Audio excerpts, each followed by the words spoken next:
Starting early. 6:45. That clock is off. 6:46, he's a minute late. Computer says 9:01 p.m. I don't know. I'm calling the meeting to order. Could we please have attendance? Supervisor Holdridge, Here. Councilmember Ondesana. Here. Councilmember Becker, Here. Councilmember Courtney, Here. Councilmember Dysinger. Here. Please stand for the Pledge of Allegiance. I pledge allegiance to the flag of the United States of America and to the republic for which it stands, one nation, under God, indivisible, with liberty and justice for all. I'd like to motion to head into executive session for personnel. I'll second. There's a second by Councilman Courtney. All those in favor? Aye. We are now in executive session.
Is there a motion to come out of executive session? Motion. I'll second.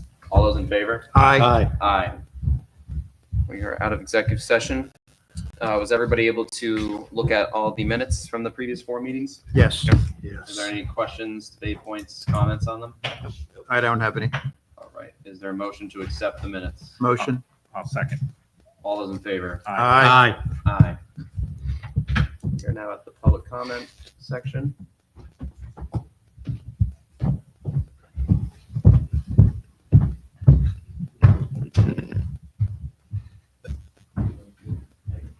No one on there?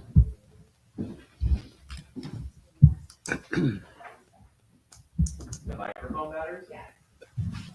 No one here in the audience wants to? Neil, is there anything online? On the right there? Okay. Seeing none? Oh, yes, we do have a submission from the public. Dear Chestertown Board, I am an 85-year-old widow who had enjoyed living in Surrey Meadows for the past 31 years. Recently, without prior notification, a stop sign was installed on my lawn, which forces cars, trucks, and school buses to stop at my driveway. My house is not on a corner, I think she meant to say, lot, and I see no reason why vehicles have to stop at my driveway, especially when there is a speed sign on my next door neighbor's lawn. The noise of my engines of the vehicles starting at my driveway is extremely annoying, and I'm asking the town to please remove the stop sign, as it is not necessary where it is placed, which many of my neighbors will agree, and I was told I would get used to it being there. After several weeks, I find this not to be true. I spoke to Helen. I did instruct our attorney to prepare a local law to remove the 2 stop signs on Surrey Road. I've gotten a lot of the same comments from people saying that they're not very visible and or necessary. It's up to the town board to decide whether or not they agree with me. But I think I've heard enough from residents, including Helen, that we may want to just remove the stop signs and add 2 stop signs to the end of Vivian Road or Lane at towards the back, coming out of Vivian. Well, it's June. No, Well, Vivian. June, I think the 2 stop signs that the supervisor is looking to remove are for the traffic at June. You have June, and then you have we have a Surrey on stop both sign. sides. Yeah, so we have a So- stop sign at June going on to Surrey. That's always been there. That wasn't added recently. There are 2 stop signs on Surrey Road at the intersection with June are 2 new stop signs, one of which is at Helen's house. Yeah, it's kind of blocked by a tree, It's but blocked that's by the a only tree. place you could really get it. Right. But, I mean, it is kind of a critical location because there's a lot of traffic that hits that intersection. Because now everybody used to go out Price Road, now they're doing June. I've gotten a lot of complaints saying that they're not necessary from people. I'm just, Yeah, Dan, do you have any input on that? Okay. well, I mean, you have the results of our speed enforcement in there. We didn't encounter very many speeding vehicles. I believe these stop signs were intended to combat speeding vehicles, but Right. we didn't find a speeding vehicle problem during our radar details in there anyway. Yeah. So, But then again, anybody goes out June Road is going to hit, 2 intersections there where you have stops. So we have another stop sign intersection down further at Park and Surrey, and then the opposite direction at the school at Herbert Drive in Surrey.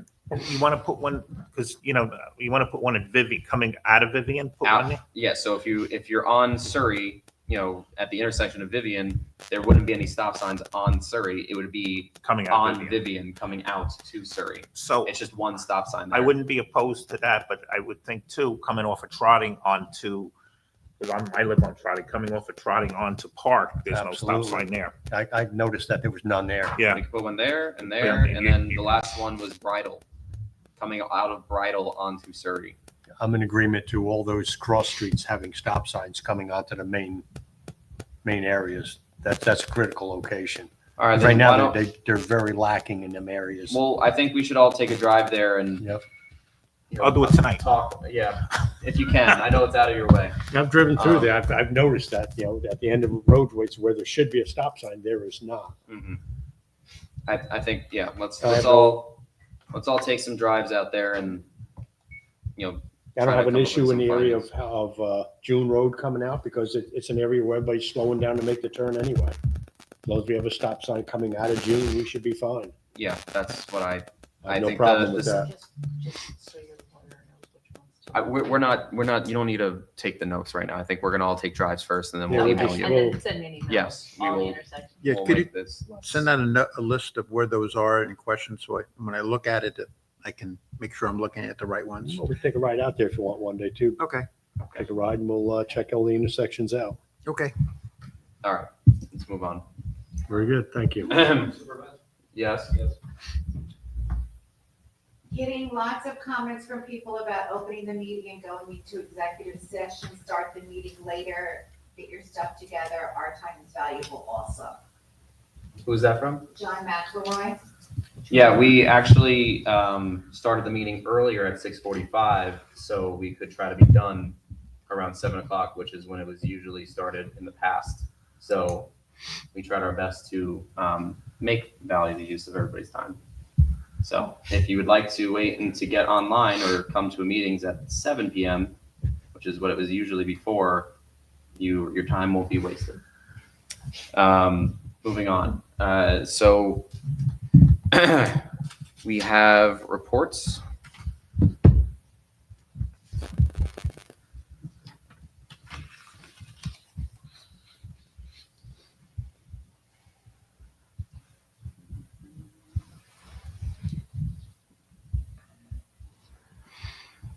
From the building department.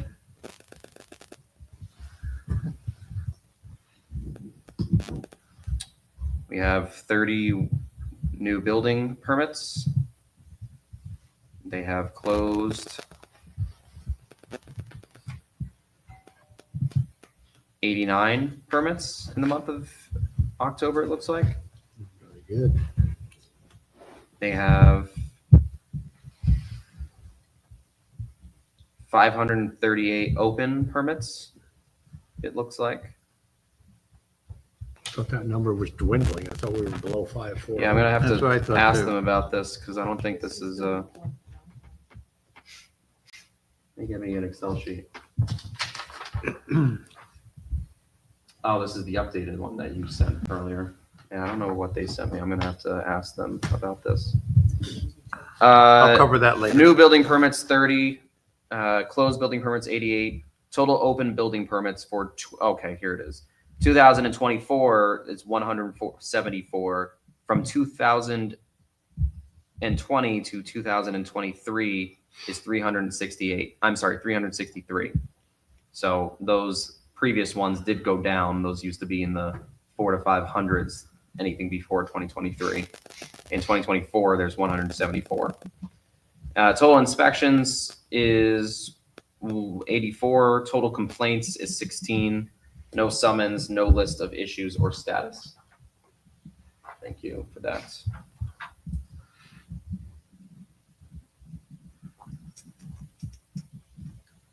All right. For the water department. The water department processed and distributed 7,351,852 gallons of water for the month of August. The district's daily average ranged from 414 to 93,000 gallons. There's a breakdown that follows.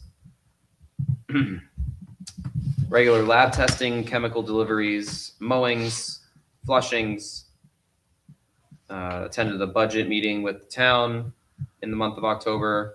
A new water line was run from the library to the garden in the back for the watering. Highway helped with digging a trench. Put in a new water spigot at the police department. Chris went to the Badger Meter Work Conference in Dallas, Texas that we approved, and just some regular other business, most of them quiet. If you'd like more details about each district, please look at the report that will be online.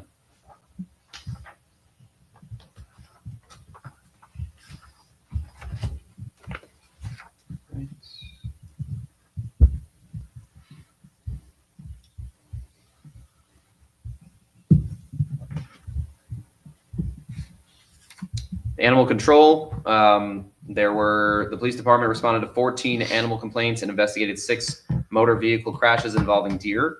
A breakdown of the complaints are as follows. 7 calls for service were loose, lost, or found dogs. 3 calls were for injured or deceased deer.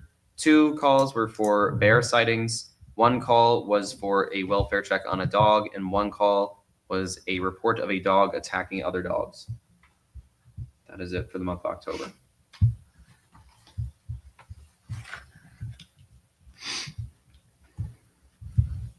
The accounting department has completed the GASB 75 report regarding future benefits of the town.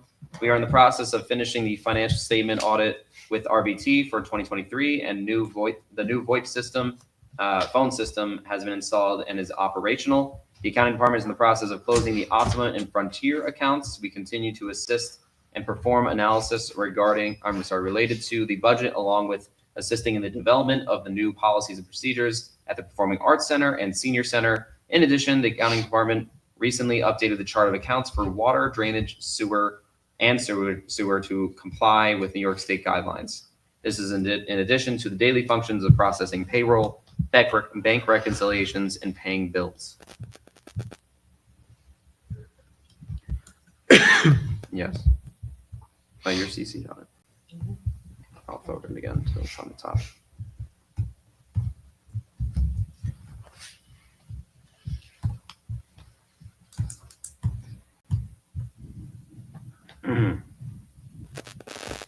The police department had 261 calls for service this in the month of October. Officers drove 18,302 miles in the month of October. There were 5 arrests, 1 charged with unlawfully dealing with a child in the first degree, 1 charged with operating a motor vehicle with a suspended registration, 1 charged with dog at large, and 2 arrested on outstanding bench warrants. There were 35 medical calls, 14 residential, commercial, and or automatic fire alarms, 11 reports of suspicious persons, vehicles, or activity, 9 domestic complaints, disputes, disturbances, or mental health crises, 1 motor vehicle crash with injuries, 11 motor vehicle crashes without injuries, 6 motor vehicle crashes involving deer. Officers also issued 58 uniform traffic tickets during the month of October. There were 8 house security checks and 1,051 business security checks. Multiple trainings occurred. Commercial vehicle enforcement happened on October 2nd and 16th. School resource officers are still at the school doing everything they can to keep our children safe. And they received a letter of thanks from the Sugarloaf 5K committee for their supports of the October 5th race, 5K race. There were 387.75 hours of overtime paid in October. Part-time officers were used for 211 hours of patrol coverage. That's 211 regular hours, not overtime hours. A detailed breakdown of all of this and more is available online.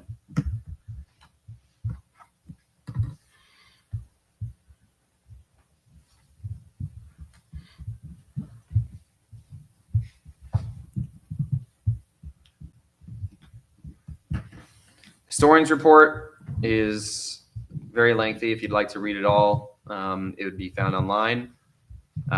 They, in cooperation with the Conservation Advisory Council, the historian prepared for its and sponsored its at the Second Chester Repair Cafe.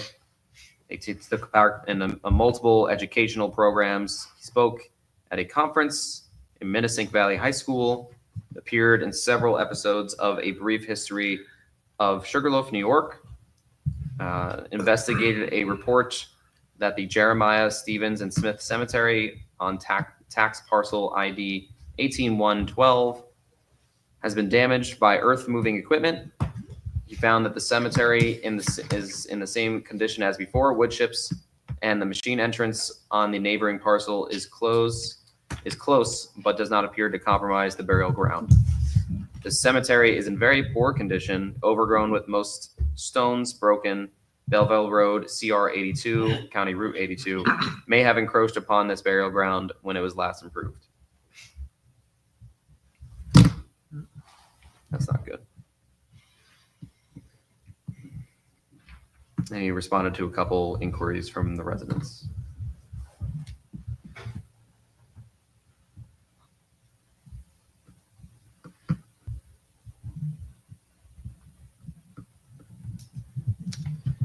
From the Performing Arts Center, Manfred Vincibi and Jose Cintron rented theater and had a music fest for their friends and family. It was an incredible event.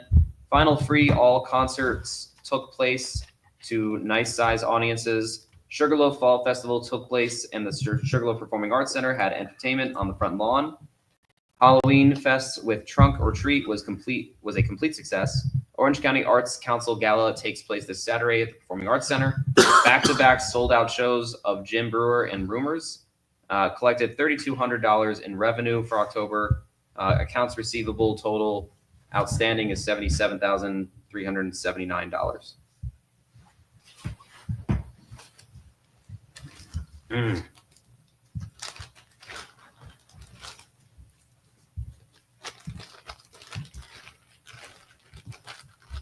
I believe that's all I have. Is this? Oh. Is that from Tom? Mm-hmm. Do you have it? From the Mudna district, dug sewer line at 1354 Kings Highway to the main and repaired it. Installed a rebuilt motor at Kings Tracks PS. Hooked up tow behind generator at Lake Hill. PS for standby, assembled, rebuilt booster pump and installed it for the O2 system, dumped degreaser at all of the PSs in Sugarloaf, rebuilt a backup pump for Walton Lake PS, plugged in block heaters at the pump stations with generators, fence at Sugarloaf 2 was repaired, jet sewer line in Lakewood Farms, Creamery, Lake Region, and Walton Lake pump stations cleaned once this month. Cleaned up leaves at all of the pump stations. Worked at 1388 Kings Highway. There was emergency call in October. Telog high-level call out to pump station 3A. Routine monthly maintenance for the town of Chester. Surrey was cleaned every Friday. Floats were cleaned every Thursday. Pump stations are mowed every week. Surrey and Walton Lake pump stations filters changed and greased once a month. Tanks cleaned were 169 Creamery Pond and 3 Wellsleep Lane. Thank you guys for getting us that report. At this point, I don't have any other reports. Oh, I do have one more. The Repair Cafe. Conservation Advisory Council held a Repair Cafe on November 2nd. And this was in conjunction, the same membership basically with the Climate Smart Community. They did receive a check. Oh no, they received cash donations in the amount of $269. Those were unsolicited donations. The success of the Repair Cafe depends largely on the availability of local volunteer talent and the Conservation Advisory Council and Climate Smart Community. We're fortunate to have 17 skilled, quote, fixers who volunteer their time and talent to be, quote, coaches at our one-day repair event. At Saturday's event, repair coaches worked with 96 residents on their requested repairs in the 3-hour period from 10 a.m. to 1 p.m. at the Senior Center. 61 out of the 96 people were first-timers. They had not heard of and or attended a Repair Cafe before. A whopping 71 of the 96 residents who attended provided their email addresses and asked to be advised if or when Chester would be doing future Repair Cafes. 223 different items were looked at and here's the breakdown of repair categories and statistics gathered from the repair tickets. 120 sharpening objects, 23 lamps, 19 sewing repairs, 18 jewelry repairs, 17 electrical and mechanical repairs, 9 gluing repairs, 7 computer/digital repairs, 7 clock repairs, 2 bicycle repairs, 1 sewing machine repair, for a total of 223. Of the 223 items brought in, I kind of just went over all this. I'll just a little bit more detail. Lamps, chairs, clocks, statues, toasters, knives, garden tools, scissors, bicycles, assorted jewelry, pocketbooks, an antique radio/phonograph, computers, a CD player, lampshades, all kinds of clothing, a camera, a Hanukkah menorah, and a snow globe, among others. Many of the items were described to our repair coaches as heirlooms with sentimental value and added all the more to residents' overall satisfaction with the repair cafe. 19 of the 223 items brought in, comprises of 8%, were not able to be repaired for assorted reasons, including missing or needed parts no longer available, broken beyond repair, or referred to outside repair due to special fabric/materials needed, or length of time needed to disassemble, among others. Chester residents were overwhelmingly represented, 56% of the attendees at the event. A breakdown of the towns represented at the 11-2 Repair Cafe from highest lowest are as follows. You can read that in the report if you'd like. When asked on the repair ticket how a person found out about it, the Chester Repair Cafe, they took a survey of that as well. You can look at that if you'd like. The check for the unsolicited donations were handed to Town Clerk Linda Zapala. In addition to the repairs done at the event, the Conservation Advisory Council and Climate Smart Community had an information table to share details of the current project and future plans. Interested residents provided contact information to be on email distribution list to receive additional information about the future group projects. Specific discussions with the residents as well as contacts made will be on agenda items as part of the post-repair cafe debrief at the next Conservation Advisory Council meeting on December 10th, 2024. There were many positive comments as residents exited from the event, but the photos taken by Susanna and Tracy show how grateful and satisfied residents were in having their beloved broken items fixed. The link to the photos is referenced in the email at the bottom of the forwarded message. Among other things, the end goal of the Repair Cafe is to curb waste by keeping fixable items out of landfills and in circulation for as long as possible. We are happy that all residents who participated considered it important on the Saturday to bring their items to be fixed rather than the alternative. At the heart of it all, this was truly a neighbor helping neighbor event, bringing together the talents and dedication of so many people and organizations to promote sustainability and community support. That is from Susanna Devine and Jane Dysinger. Thank you to them and everybody else who made it possible. If the board and the public would like, there's some other comments here from other members of the Conservation Advisory Council. I want to give my, do you not have this? Okay, I'm going to send this. I'm going to give my thanks to them as well. I'm very happy that the Conservation Advisory Council is doing very good things.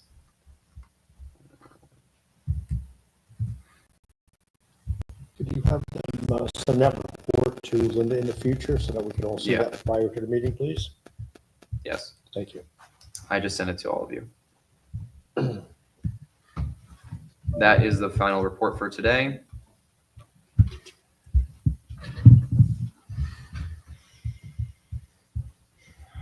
Next is the summary of bills. You do?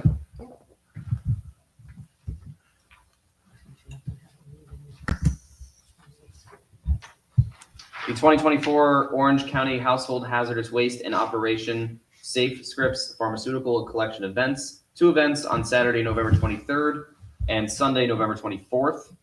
This is going to be at the Maintenance Garage number 1 at 21 Training Center Lane, New Hampton, New York. Entrance across from Mid-Hudson Psychiatric Center. It's from 9 a.m. to 3 p.m., rain or shine. More information is found on the announcement sheet, which will be on the website, I'm sure. The mortgage tax receipts from September 1st to September 30th was $22,199.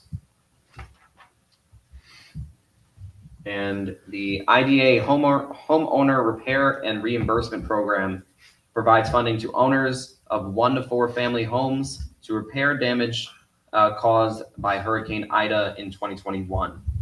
There's a bunch of information here. If you're affected by Hurricane Ida, you may want to look at this, which will be on the town website. Anything else? Town board reports? Oh, yes. Yeah, sure. Let's start with Councilman Dysinger today. Okay. I was working with the building inspector and Councilman Becker. We developed a template for the monthly reporting for the building department. That will start next month report. With respect to the recommended changes for the building department fees, based on Liz's comments today in her email, I have updated to add that in that fee schedule, and I've sent that to everyone. Thank you. So I guess, take a look at that and you just put it on the next meeting schedule, I guess. Let's see.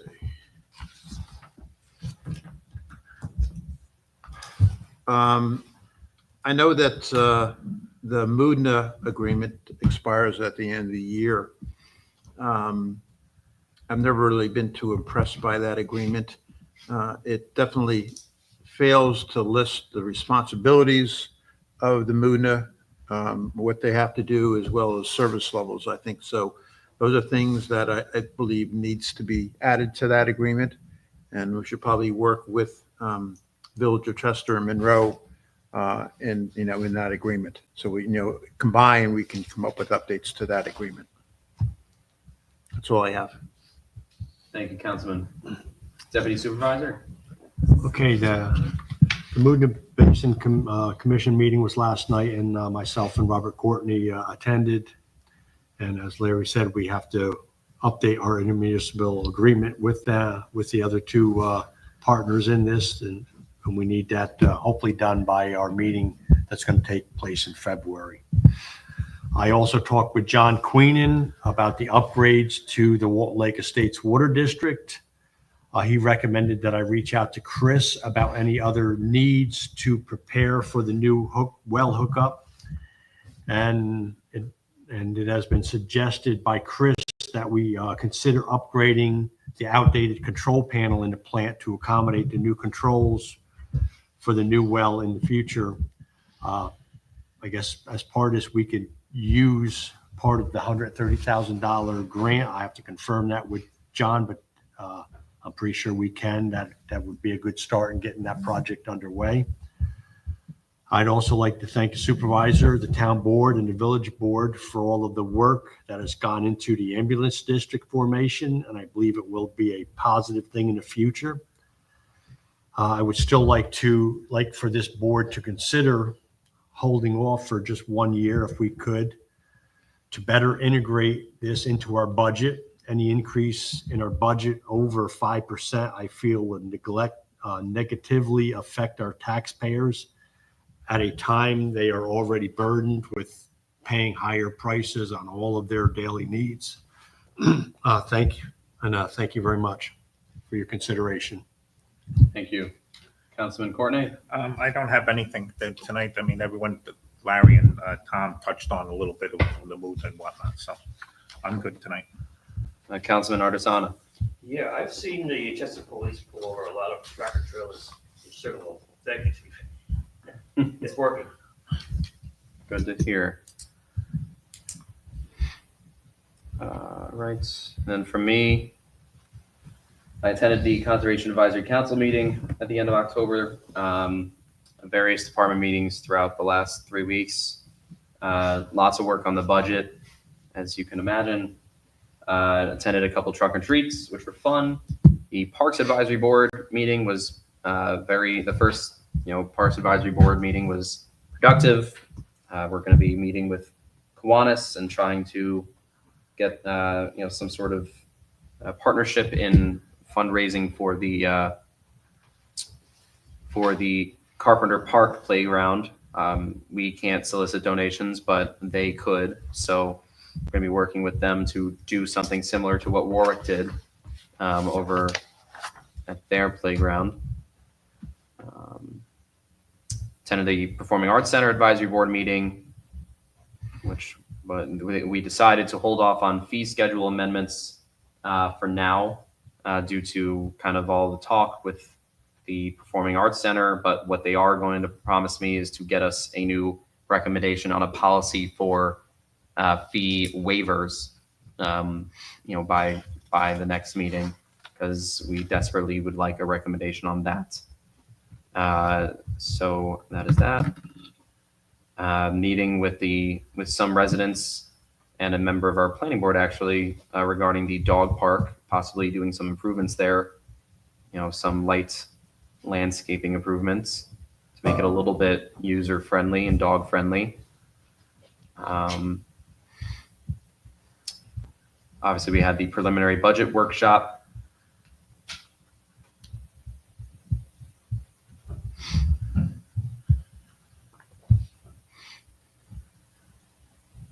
Oh, and I wanted to congratulate King Kunin and Jimmy's Diamonds on their ribbon cuttings that both happened last week. I attended both. Very happy to, obviously they've been part of the community already, but happy to formally accept them into the community with their official ribbon cutting ceremonies. So that was nice. Other than that, I think we are good to go. Oh, and happy Veterans Day, belated post. All right. Did you want to touch base on the approval for the billboard that's going on? I think we all had a You want to make it official with this board because it's sure. We can do that. All those in favor of approving the billboard advertisement for the missing person that we had discussed online. Yeah, I'll make the motion. Is I'll there a second. All those in favor? Aye. Aye. Great. All right, moving on. The town will be paying bills in the weeks, will be paying bills this week in the amount of $278,656.91. All vouchers are available within the accounting department for your review. Thank you, Mr. Comptroller. All right, we are at the preliminary budget amendments now. Now, I had kind of broached all this with you. You may have received something via email. Yep. The EAP, the Employee Assistance Program, are we all kind of agreed upon on that? It's $3,000 a year. The chief has been asking for this for many years now, I believe. Is that correct? I think it could be good to have on hand for our employees. It's something the village has used for many years. Yeah, I don't have an issue with it. All right. Is there a motion? Sorry, there might be actually some. Give me 1 second.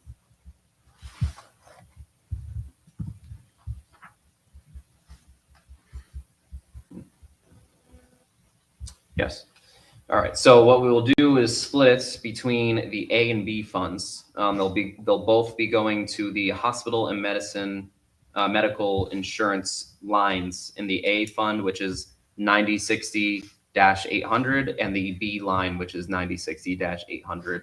We'll split it 1500 and 1500 as their motion to add 1500 to the hospital and medical insurance line in the A fund and add 1500 to the hospital and medical insurance line for the B fund for EAP services. I'll make that motion. Is there a second? I'll second. Roll call vote, please. Supervisor Holdridge, Aye. Councilmember Odesana, Aye. Councilmember Becker, Aye. Councilmember Courtney, Aye. Councilmember Dysinger, Aye. Approved unanimously. you. All right. The revenue, some additional work was done with Neil and Walt on the revenue for the Performing Arts Center. They are increasing it from, they're proposing that it be increased to 175,000, from 175,000 to 220,000 to ultimately represent a $45,000 increase. Neil, do you want to go into that? This is projected. Yes.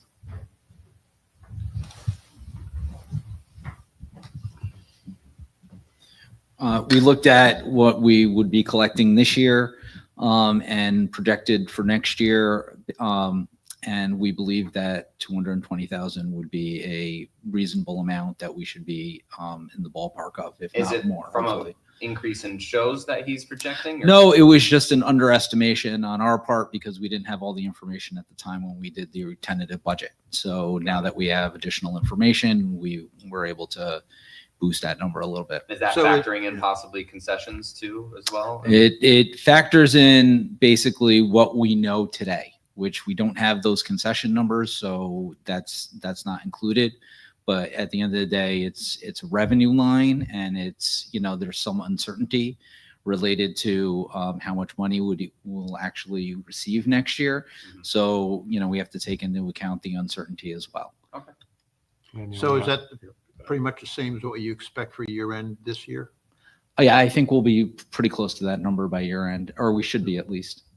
And the only other consideration you have on this is the potential sale of that facility. Obviously, that's not taken into account Yeah. at this Yeah. time And because that we would have be to the budget deal. based on It'd be moving moot forward. anyway. Right. Right. We have to budget based on what we do. And at the end of the day, you increase the revenues, you're talking about, given the fact that the expense lines match some of the revenue lines, right? So the idea being that you're matching your revenues and expenses. So if the revenues aren't there, then the expenses won't be there either. Yep, absolutely. Thank you. You're welcome. Thank you, Neil. Is there any other comment on this? No. Is there a motion to increase the revenue line by $45,000? That is the 2025-000 line. I'll make the motion. Is there a second? I'll second that. Roll call vote, please. Supervisor Holdridge, Aye. Councilmember Ardisana, Aye. Councilmember Becker, Aye. Councilmember Courtney, Aye. Councilmember Dysinger, Aye. Passes unanimously. So for the DB, we did some, I had spoken about our fund balances at the last meeting. I'd given an updated number on them. I would like to start instituting a policy of, sticking to 15% at least in our fund balance lines to be able to have money for the beginning of next year. Because you always have to account for having money rolling over into next year before you get your Q1 income in terms of taxes. And also just having money on hand for rainy days. 15% seems to be in line with the state comptroller's recommendation. With that being said, we do have some money left over in the DB line that we can use. Didn't we use recently 80,000 out of that? Did we approve that already, or that was just a consideration? That was the consideration. It's 87,000. Let me see here. I think the number originally was 80, but now we're at 87. I just need to get my email up. There we go.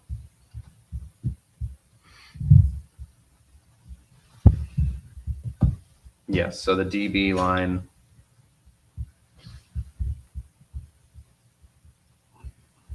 And on another line, you have it labeled as 100,000 also on the DB line.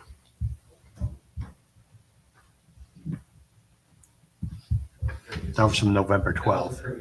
Previous, okay. No problem. So now we're at 87 instead of 100. Yeah, right now we're not using anything in fund balance in the DB, but we would use 87, to bring it down to near just above 15%. It's like 15 and some change percentage. It's to just reduce the tax burden. It's money that we can use to give back to the, and when I say give back to the residents, I mean, this money is sitting in a quote reserve account. Neil, don't kill me. A reserve account, meaning that, it's there for rainy days and it's there to be used if necessary. We have It's to in maintain a line. balance in it. I'm sorry? We just have to maintain a balance in it. Yeah, we want to absolutely maintain, in the policy that I would like to set as town supervisor and budget officer is 15%. If we were to use this $87,000, we would still have 15% in our fund balance line for the part-town highway fund, which is the right amount that I believe we should have.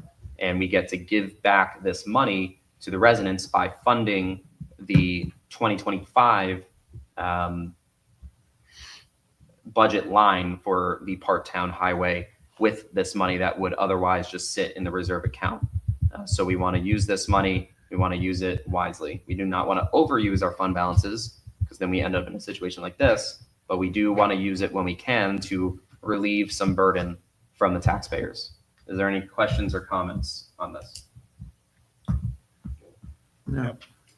I'd like to motion to fund the DB-0599-000 line with $87,000 of fund balance from the DB line, I'll the second. DB account. Roll call vote, please. Supervisor Holdridge, Aye.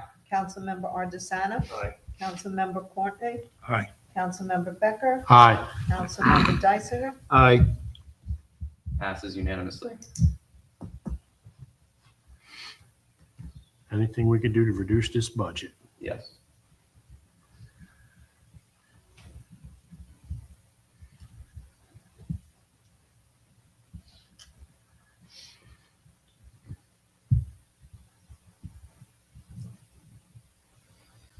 All right. Police services. Right now in the tentative, we have a full-time clerk and a part-time officer. I'm sorry, we have a full-time clerk and a part-time clerk, and we did not include a part-time officer as requested, or a part-time, I'm sorry, or a sergeant.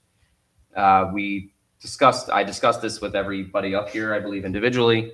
I think we are all in agreement that for this budget, it would be best to just keep it at 2 part-time clerks for now, with a promise to the police chief that in 2026, we would look to fund the full-time clerk. But for now, we will stick with 2 part-time clerks, but give him the part-time officer that they are requesting in return for removing the full-time clerk. Are there any debate points or comments about this?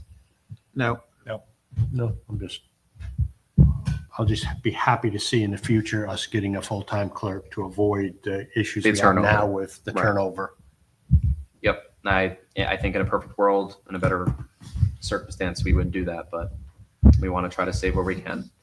This will bring down what I had in a tentative budget at $2,682,181 for police personal services to $2,661,699. So the total, just do the math here for you guys.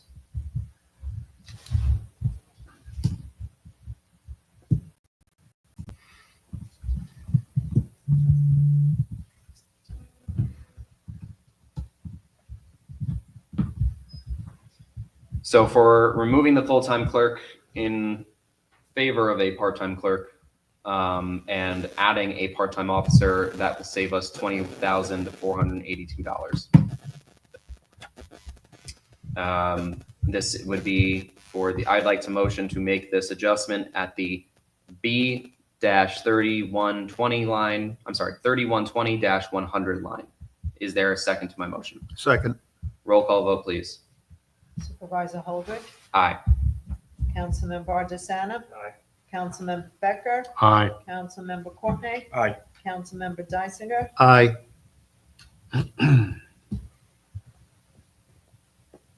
Thank you. Passes unanimously.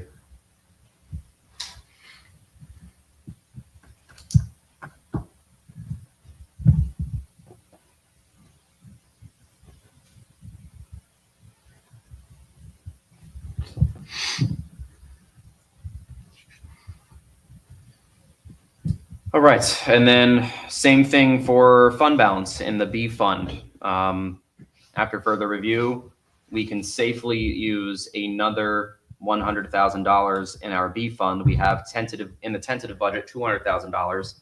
We can increase to $300,000 in the B fund, still stay over 15% in our fund balance account, but use another $100,000 and still stay over 15% to give back to the residents, in quotes, to try to relieve the tax burden this year. So we can safely stay over 15% with an additional $100,000 from the B fund. Are there any questions or debate points on this? So that would be a total of 300,000 in to reduce the. Yes. Okay.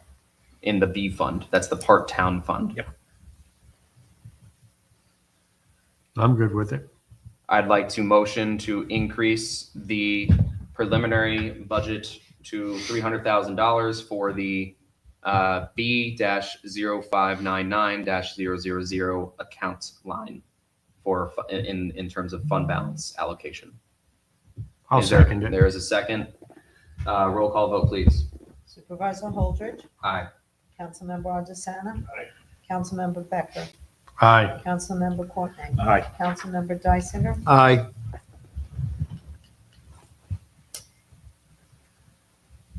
Passes unanimously.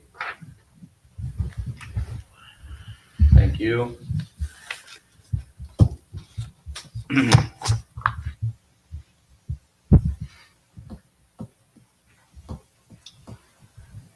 And finally, I had sent out an email and spoken to some of you regarding our EMS services. I made my stance on this very clear. I'd like to see a Chester EMS, but I'd like to do some further research, discussions with the entities who have submitted proposals, discussions with the village representatives. And in order to do that, we need more time. Obviously, if we do not fund it today, we would be waiting until 2026, and that is unacceptable to me. But I understand that what we have in the budget right now, it represents the majority of the tax increase along with the fund balance issue from last year. So in order to properly fund two of the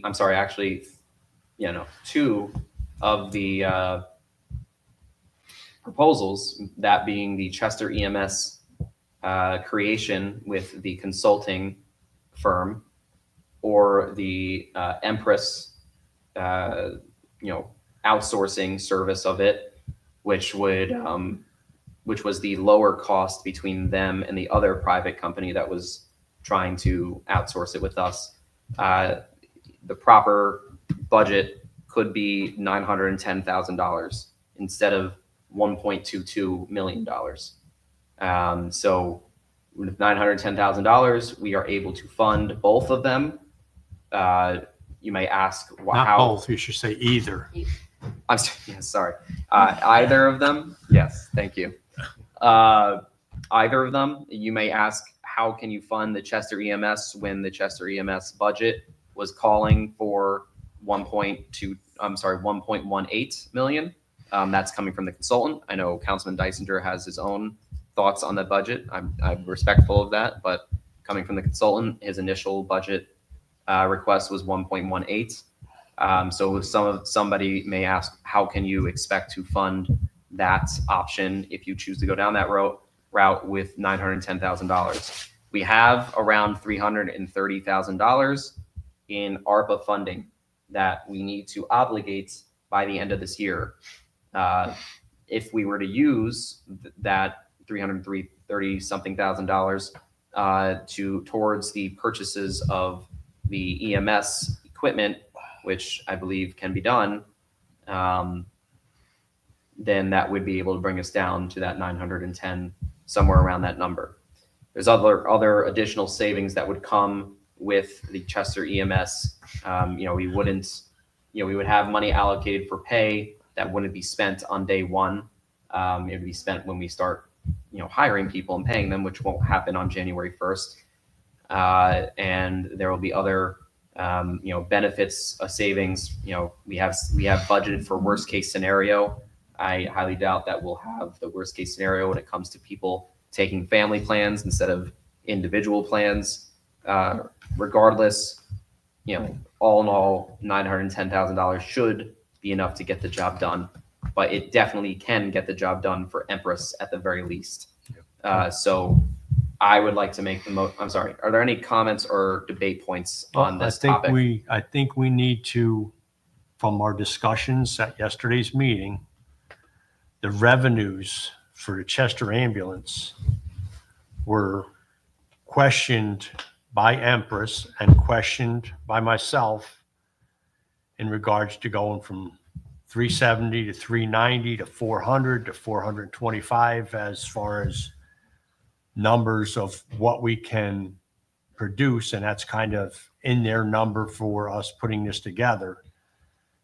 And the discussion was had that you can't use the full 800 or 900 response times as numbers to come up with a final revenue for this, because in many cases, you do not collect revenues on every one of those trips that, every one of those calls. So there's too many questions for me to even begin to form our own at this point. I know you haven't been in favor of Empress, but it seems to be a logical point.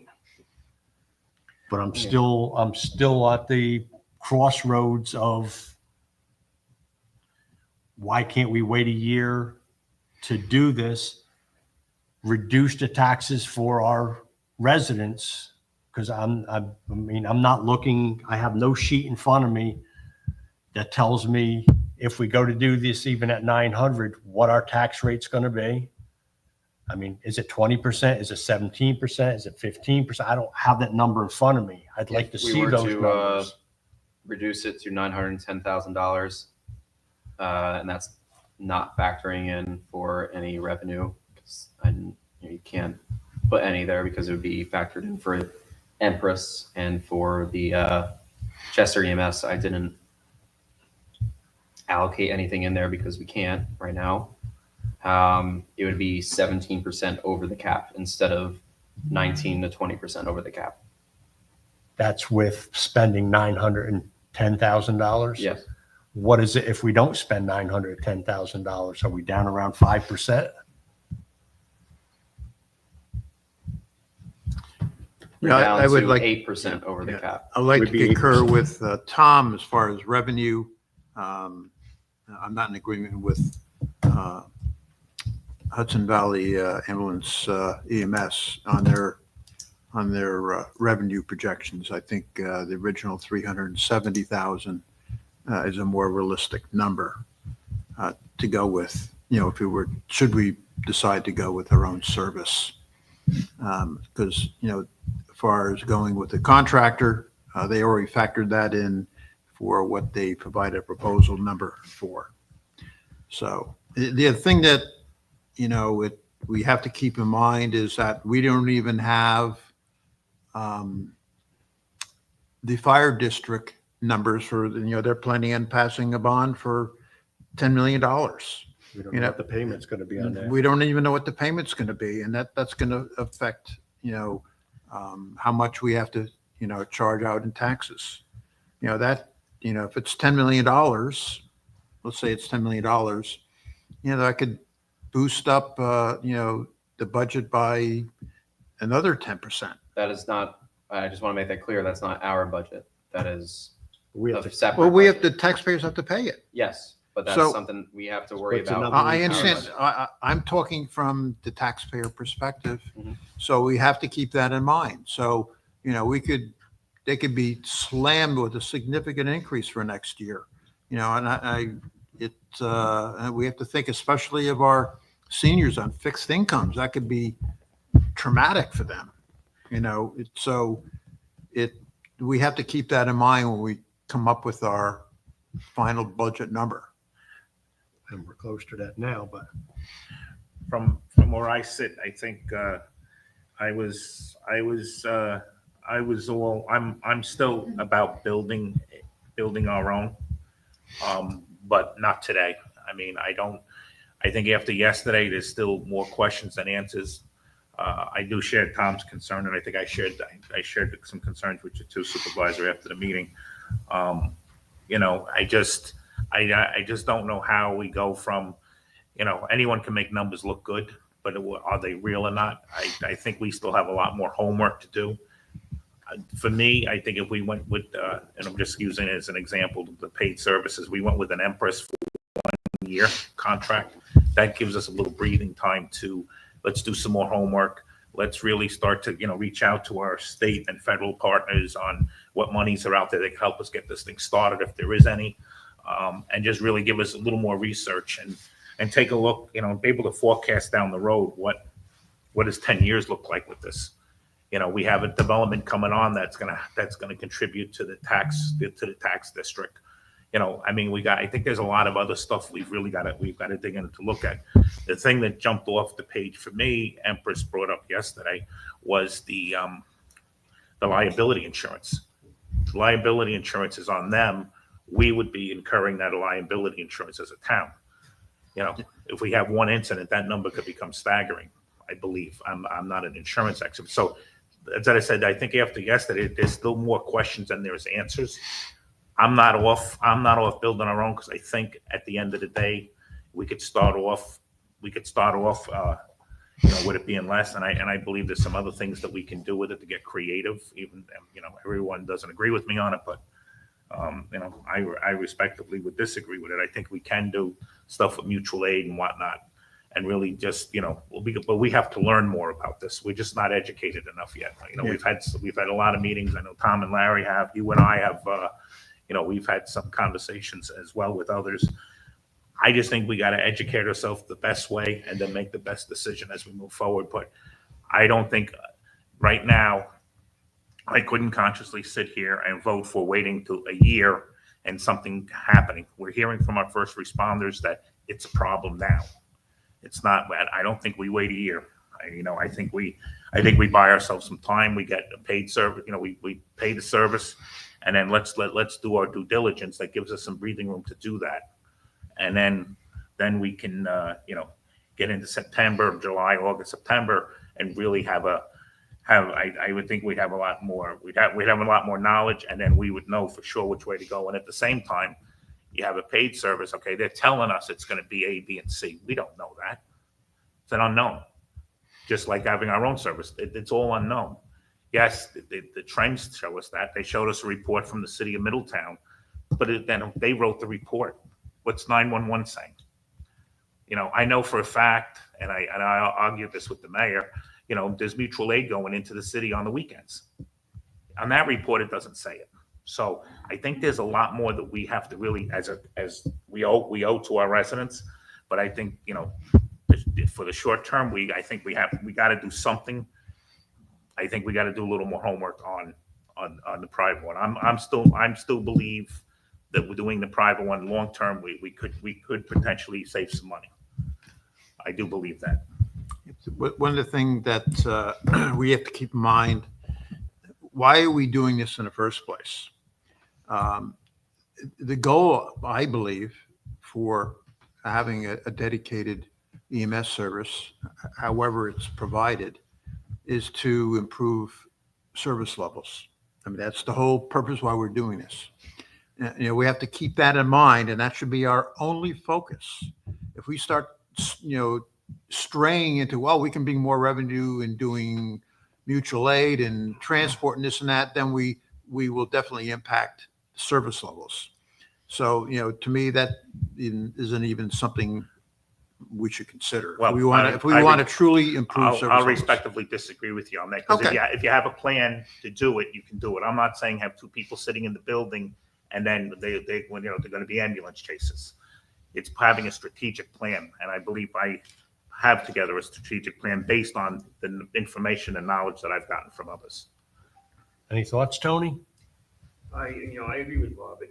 There's too many unknown factors out there, and that price is very high for the taxpayers.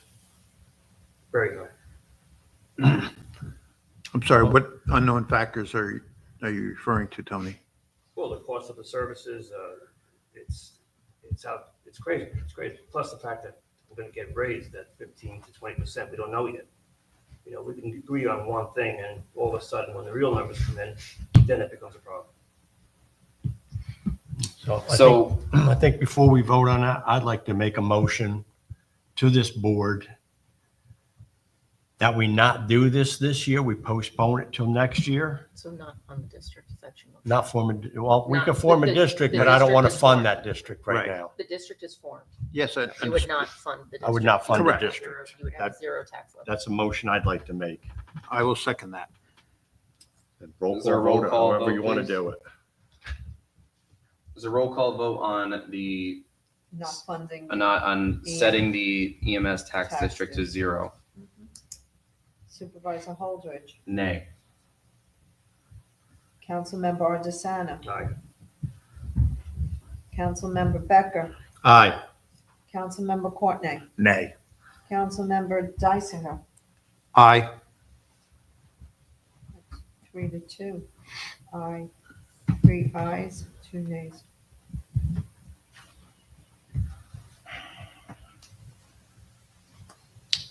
I have attorney-client privilege. Sure. Do you want the board or just you? Just me.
Yeah, I'm okay. So I just want to be very clear about the last motion. The last motion was to not fund the district, set it at 0, which was not in line with what I had proposed to the board about reducing the budget from 1.22 to 910, which would allow us to fund either a Chester EMS or Empress.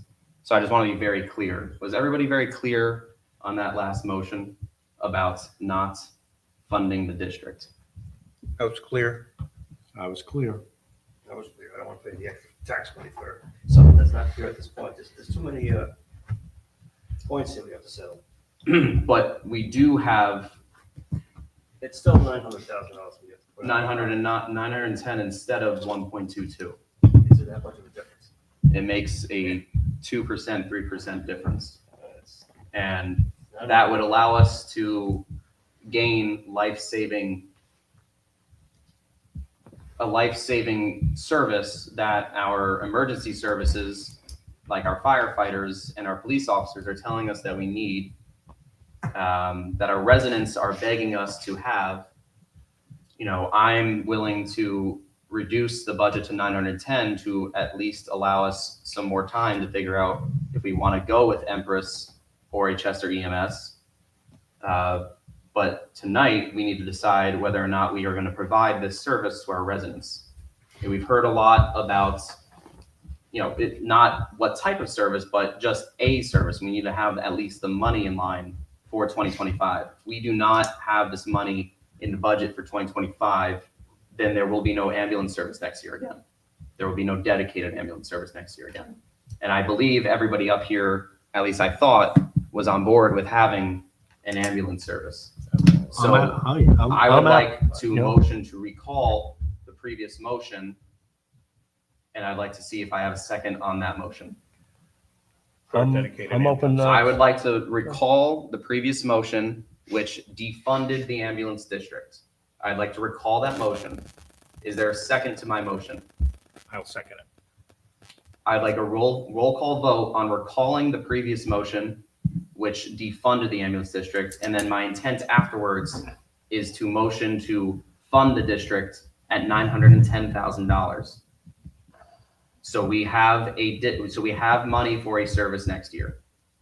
Because I believe the residents and our emergency services need this service as soon as next year to save lives. What if you're a senior citizen where you get a tax bill and you can't afford to pay it because of that $910 million? What if you're a senior citizen who has a heart attack and is waiting over 15 minutes, 20 minutes for a But the ambulance numbers are service? so different. Give me a number that's difference between a senior citizen and a heart attack. How many times is that going to occur?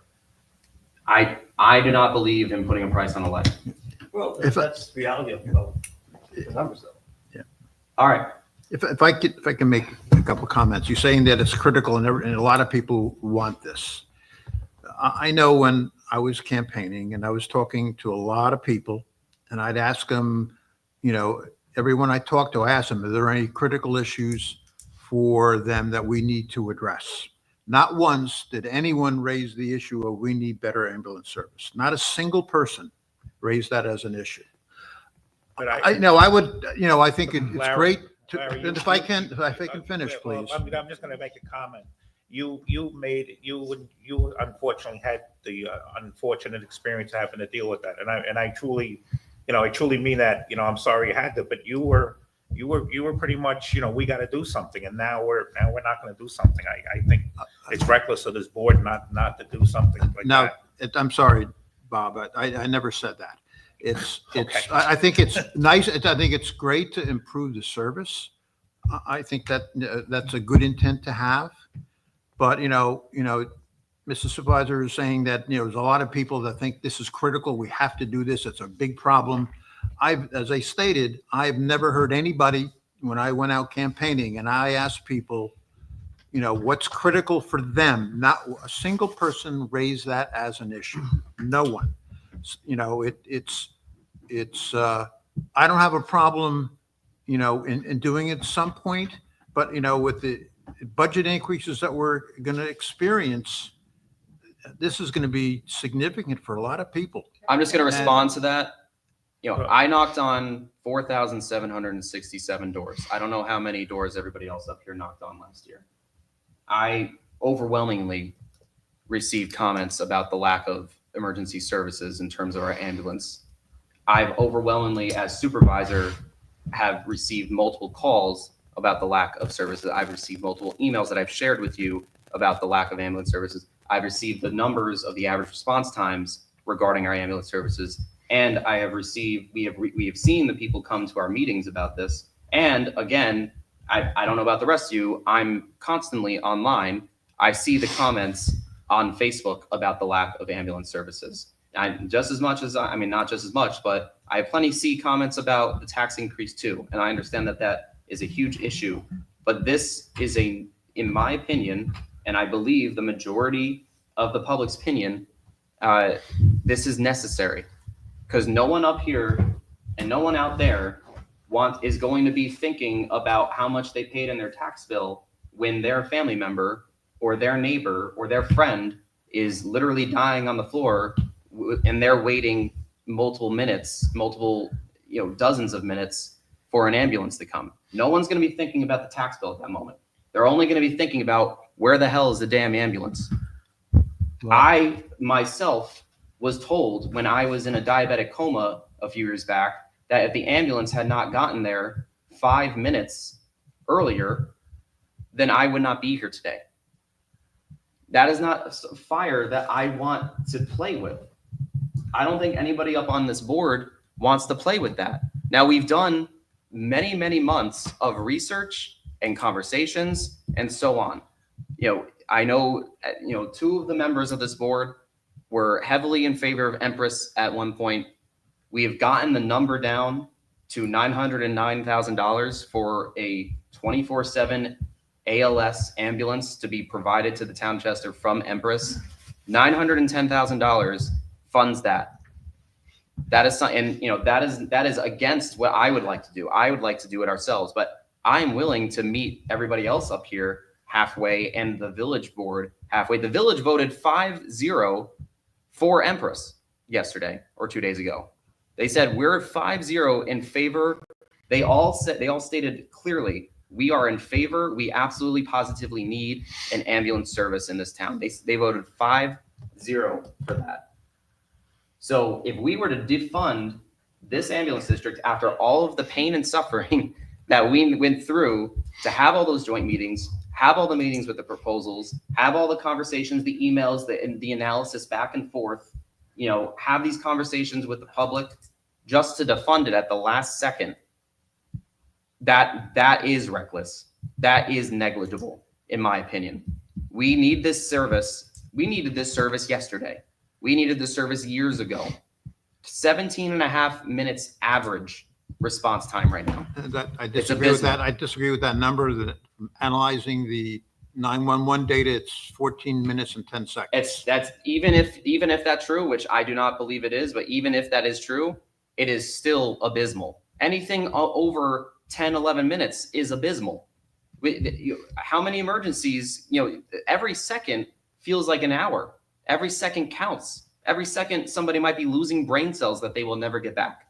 Every second somebody might lose a life that they will never get back. The bottom line on this, though, is, as I stated yesterday during the meeting, if we put Empress in place, we're going to have one ambulance. If we have our own ambulance in place, one ambulance, it's manned, it's there.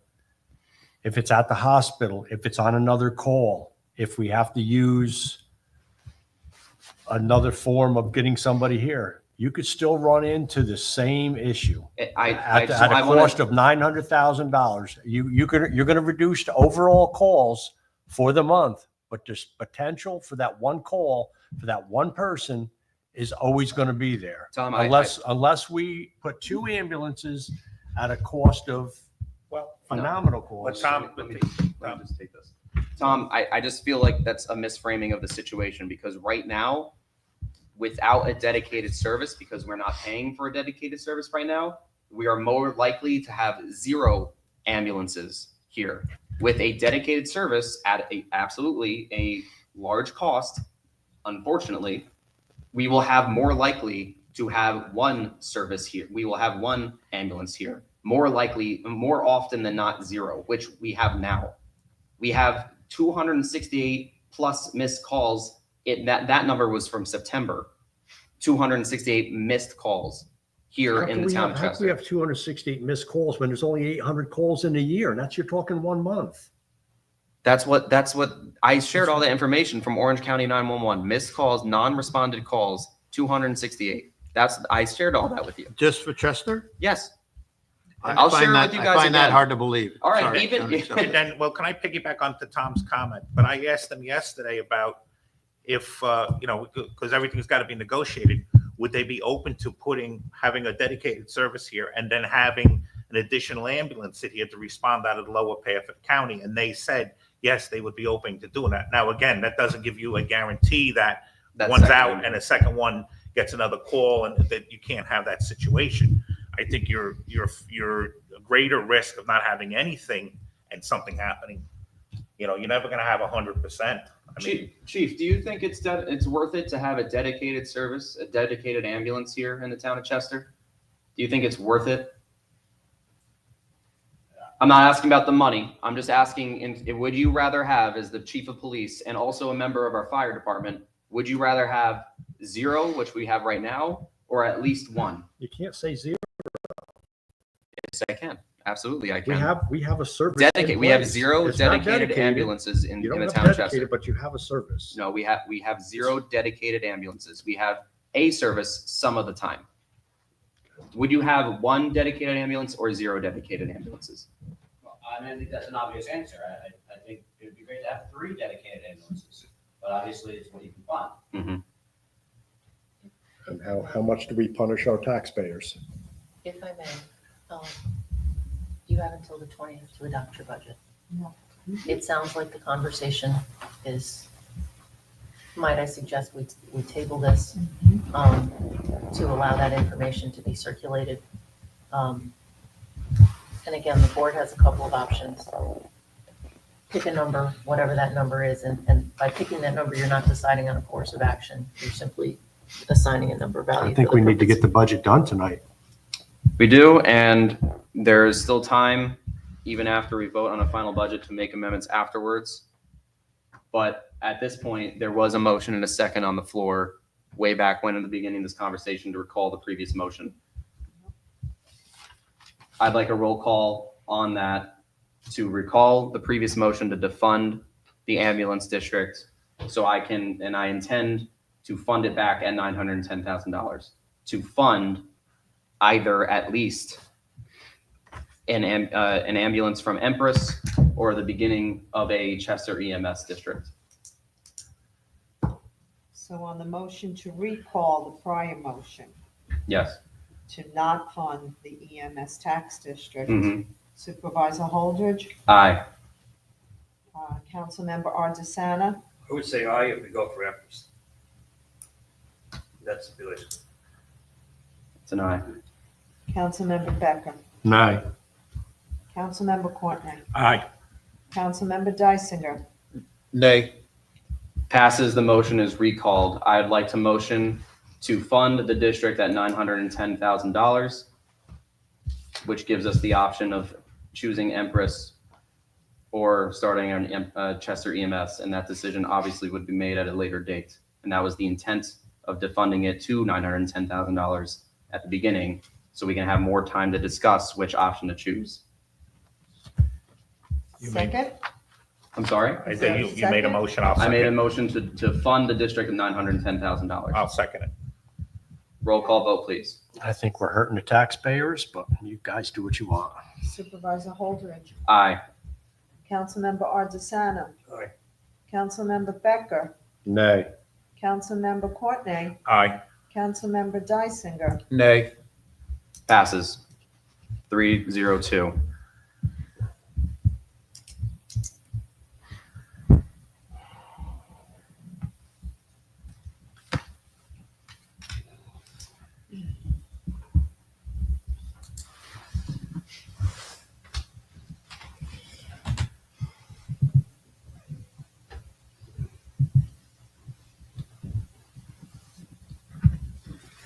Mr. Comptroller, did I miss anything else in terms of any changes last minute?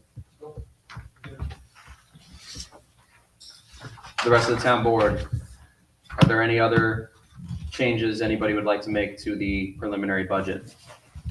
No, you had discussed ARPA stuff before, and here's something that I'm going to throw out there. You feel that it's important for an ambulance district to be put in place. We also, with ARPA, you wanted to pull ARPA funds for vehicles, senior center generator. I think the senior center generator is just as important for our community in emergency situations also. And you were willing to pull that $125,000 from that senior generator to get the ambulance. I don't understand the whole thing.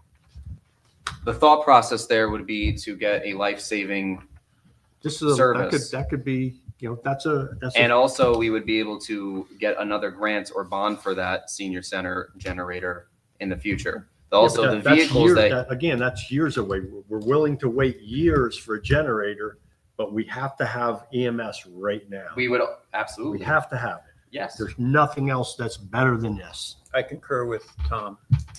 Okay, you guys can do that if you want, but even if we were to go with Empress EMS and fund it that way, we I wouldn't think- need to use the ARPA, and we I would think still have the I think ARPA as for, a, I'm I think sorry, as a town board. I'm sorry, I'm trying to finish the point here. Yep. If we were to go with Empress EMS, we would be able to continue to have the ARPA funds for the Chester Senior Center generator. I think as a town board, we just failed our residents in creating a budget. That's fine. I believe that we are serving our residents to make sure that they have a life-saving service that other communities have that we do not at this time. The same question I had yesterday. How many people in the last 10 years have died as a result of not having an ambulance show up at their house? Yeah, but Zero. Tom, that's kind of like saying. I'm That's not gonna it, zero. It's still, it's I'm still not a going to put fact. fire insurance on my house, and then I haven't had a fire in 30 years. I mean, you It's can't still look a at it that way. fact. Yeah, At but least that's Bob, not how I look at it. Bob, but we already have a service. It'd be one thing It's if we already a didn't have a service. service. That's totally different. Well, situation. what's disheartening is this board, when we took this on, everyone was in agreement. We didn't agree on how. We all agreed this had to get done. So that was Right. prior to knowing that our budget's going to be at 20%. Well, we all had to know this was going to be at least a 10, 12, 14% endeavor. to Well, do we the didn't know taxing that. We had district. no I mean, idea. if but nobody we knew know that. now. We know now that we have a 20% increase on our budget. Going into the preliminary budget at the end of we clearly stated that I was at 19%. That was known to everybody here. We just brought it down to near 17%, if my calculations are going to be correct. That's above cap, Yes, above cap. that, we brought it down as best we could. Everybody knew that this was going to be a tax increase for the EMS. Everybody knew there was going to be a tax increase because of the fund balance that the previous supervisor put on, in the 2024 budget. Everybody knew there was going to be a tax increase because of the increases that we're facing from garbage and sewer. I explained all of this back in September. This was all out there. The village board just voted 5-0 in favor of an ambulance They were not service. given an option of voting to, They were absolutely given every opportunity. not They given- at one point they did pull out of the tax Wish district. they had stayed out. Well, I know you wish that, Tom, but they just 2 days ago, first of all, a month ago, Yesterday. they voted to get back into the tax district. And then 2 days ago, they voted for an ambulance service. So, and then on top of that, we have stated multiple times, like Councilman Cornet said, They we are voted- all in agreement of an ambulance service. They voted for an option. That's all they did. We didn't give them an option of opting out of the whole thing. I'm sorry, our attorneys here. Well, let's just move on. This is done. Hasn't Let's there? move- let's No, move on. because Let's move on. I I'm done. want Let's move to on. finish this. I'm done. Their attorney and their board was well aware of every opportunity that they had to pull out of the tax district. Is that correct? They still can if they want. They want to No. pull out of the tax district, The they can. district is formed. The district is formed. So they did by resolution vote they consented to be in the tax district based on the map plan and report as presented. And the map plan and report, I can pull it up, but I believe it had a budget of approximately 1.2. And we just reduced that to 910. Correct. So that's reducing the tax increase significantly. And it's leaving ourselves open to making a decision on a life-saving service for next year. Are there any other comments on the budget at this time? Any other debate points or motions to change anything? Nope.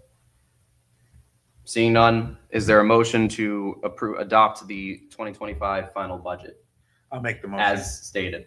I'll make the motion. I'd like to second that motion. Roll call vote, please. Supervisor Holdridge. Aye. Councilmember Ardisana. Aye. Councilmember Becker. Nay. Councilmember Courtney. Aye. Councilmember Dysinger. Nay. Passes 302.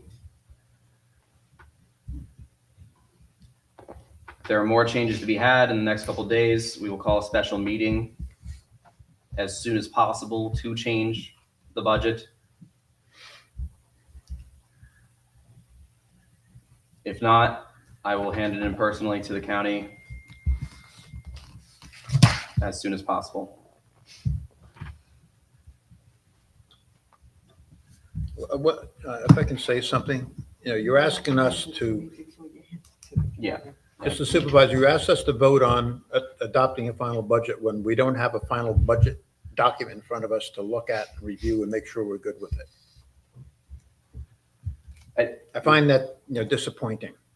This is the process. I understand we're crunch time, but, you're asking us to vote on something we haven't seen, the final document. You have seen the tentative budget, you have seen the preliminary budget, and you have been in every part of every meeting that had to do with the minor changes between last week's preliminary and today. But that's not my point. My point is you're asking us to vote on something when we haven't seen that final budget document.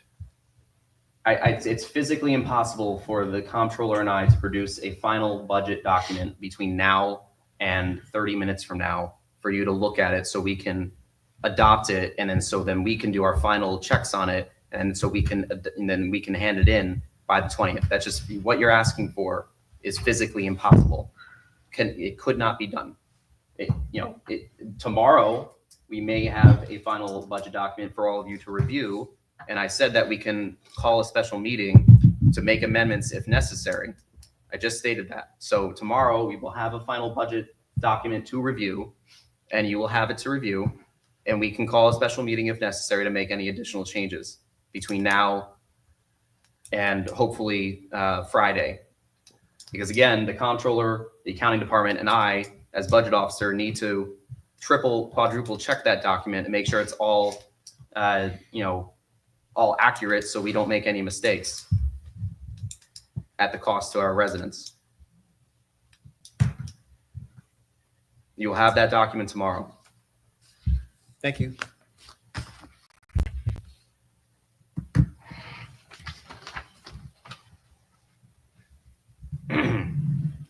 Next agenda item is a resolution to appoint myself as the town compliance officer and the town labor law office as the Thomas Drohan, Waxman, Pettigrew, and Maley LLP as the alternative compliance officer. This is necessary per New York State law to have in terms of a office. It's basically, for lack of a better term, HR, which I already handle as town supervisor. Is there a motion to appoint me and them as the alternative? I'll make the motion. I'll second it. Roll call vote, please. Supervisor Holdridge. Aye. Councilmember Ardisana. Aye. Councilmember Becker. Aye. Councilmember Courtney. Aye. Councilmember Dysinger. Aye. Passes unanimously. Steve Quilliam was appointed to the Parks Advisory Board. He can no longer serve on that board. He's resigning. I'd like to motion to accept his resignation. Is there a second? I'll second. All those in favor? Aye. Aye. Resolution to appoint Leslie Smith as a voting member of the Chester Conservation Advisory Council. There's an open seat for a voting member. the village had suggested Leslie Smith as a member to be a voting member. I'd like to make a motion to appoint her. I'll second. Roll call vote, please. Supervisor Holdridge, Aye. Councilmember Ardisana, Councilmember Courtney, Aye. Councilmember Becker, Aye. Councilmember Dysinger. Aye. Passes unanimously. All right, our attorney has a resolution, I believe. Yes, Mr. Supervisor, you had asked my office to prepare a local law amending your water chapter, which is chapter 95.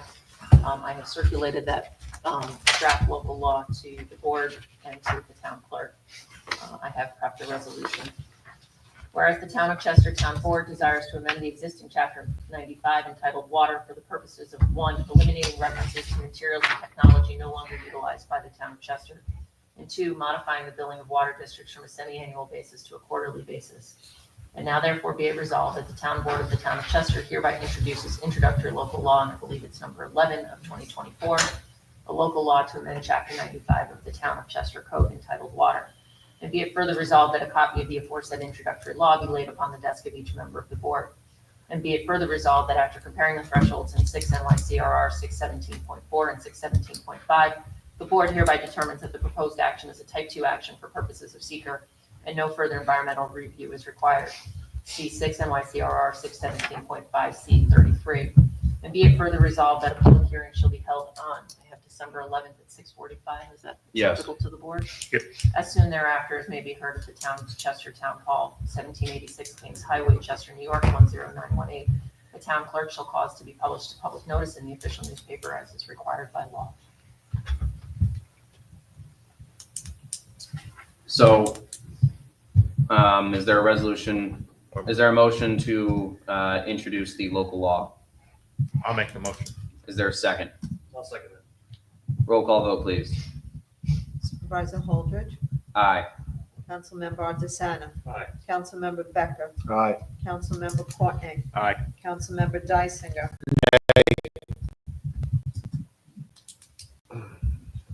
And this local law will amend the late fee increase, and it will change the billing to quarterly. Correct. It matches the late fee to the state, Understood. There will be a, oh, we need to set a public hearing for that now? It's already done. Yeah. It's in the- Oh, it's in there? Okay. December 6th. No, Oh, For December 11th at 6:45 PM.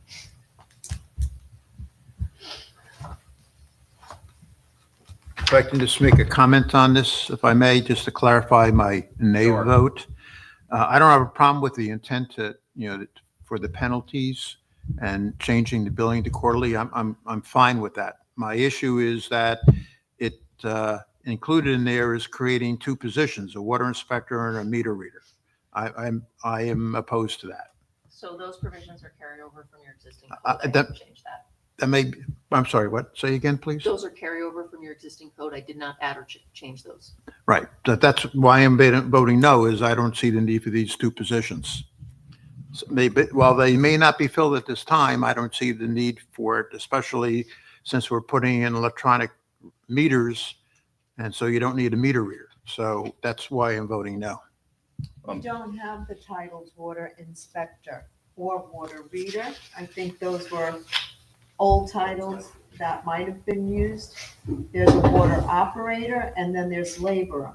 So And then perhaps So we we can Yeah. amend the Yes. right, language. maybe it's a language thing because I think both of those positions are involved in water meter readings. I got your point, Linda. I Yeah. agree with your point, but the fact is, it states in here that positions would be created. So that's what I'm objecting to.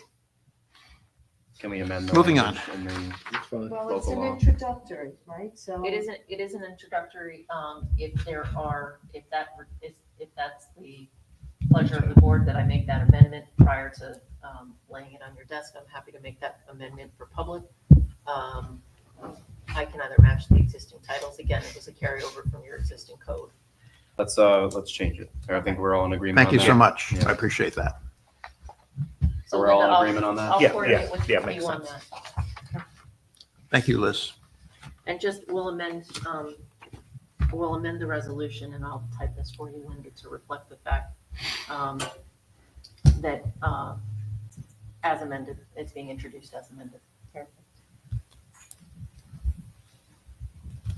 Any objection to that from the board? No. No, No, we're good.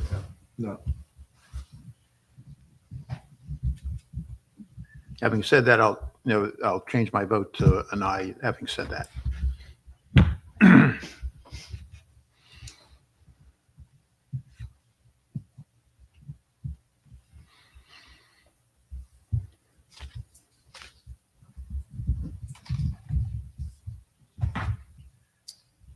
Next is the 2024 budget amendments, which I need to find.